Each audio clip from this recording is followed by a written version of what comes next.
The 15th hour, from 7 to 8 a.m. Jesus before Pilate. Pilate sends him to Herod. My bound good Jesus, your enemies, together with the priests, present you to Pilate, and faking sanctity and scrupulousness, because they have to celebrate the Passover, they remain outside the lobby. And you, my love, seeing the depth of their malice, repair for all the hypocrisies of the religious body. I too repair together with you. But while you occupy yourself with their good, they begin to accuse you before Pilate, vomiting all the poison they have against you.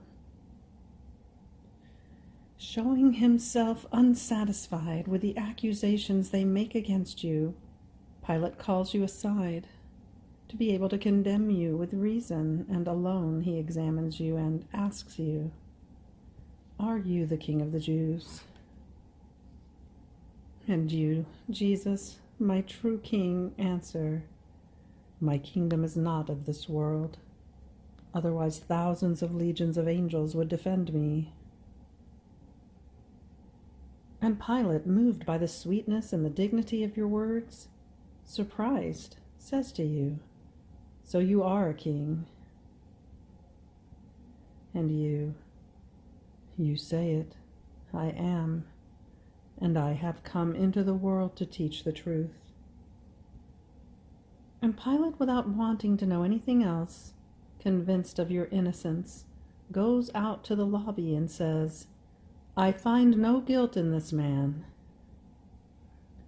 Enraged, the Jews accuse you of many other things, and you remain silent. You do not defend yourself. You repair for the weaknesses of the judges when they are faced by the arrogant. You repair for their injustices, and you pray for the innocent, oppressed, and abandoned. Then, seeing the fury of your enemies, Pilate sends you to Herod to get rid of you.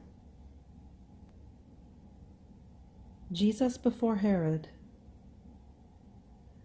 My divine King, I want to repeat your prayers and reparations as I accompany you to Herod.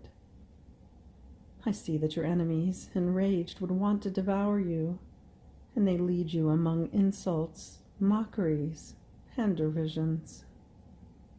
And so they make you arrive before Herod, who, swelling up, asks you many questions. You do not answer him, and do not even look at him. And Herod, irritated because he does not see his curiosity satisfied, and feeling humiliated by your long silence, declares to everyone that you are crazy and mindless, and he orders that you be treated as such.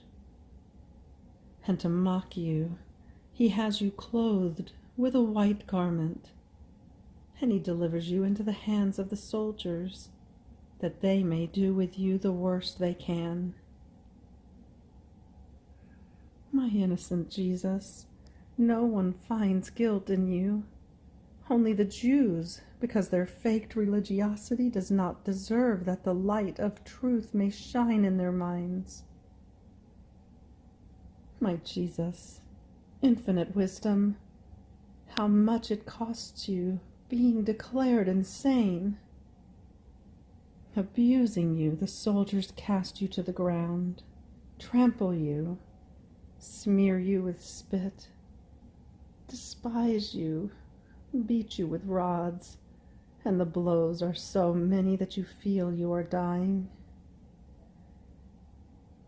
The pains, the ignominies, the humiliations they inflict on you are so great and so many that the angels weep and cover their face with their wings in order not to see them.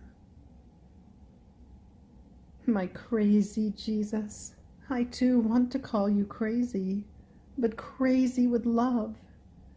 And your folly of love is such that instead of becoming upset, You pray and repair for the ambitions of the kings and of the leaders who aspire to kingdoms for the ruin of the peoples, for the many slaughters they cause, and the so much blood they cause to be shed for their whims, for the sins committed in the courts, in the palaces, and in the militia. My Jesus, how tender it is to see you pray and repair in the midst of so many outrages.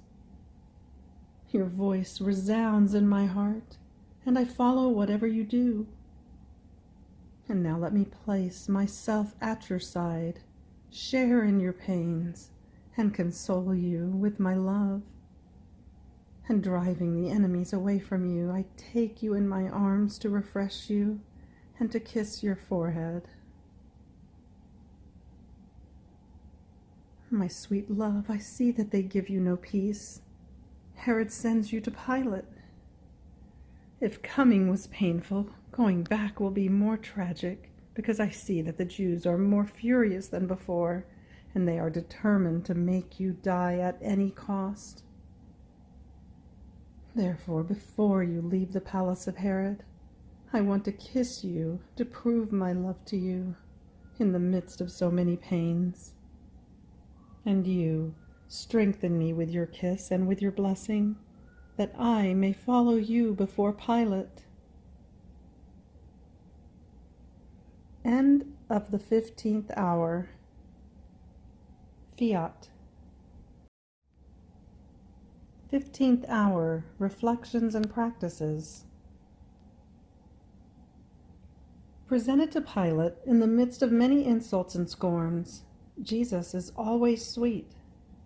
He disdains no one, and tries to make the light of truth shine in everyone. Do we feel the same with everyone?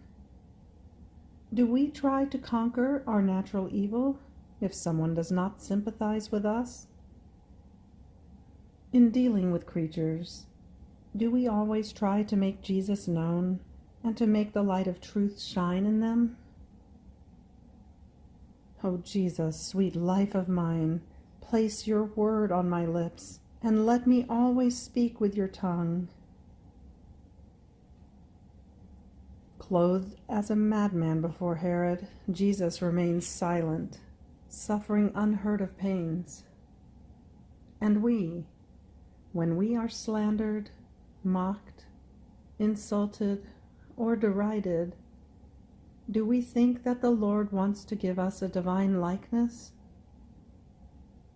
In the pains, in the scorns, and in all that our poor heart may feel, do we think that it is Jesus who gives us sorrow with his touch, who transforms us into himself with his touch, and gives us his likeness?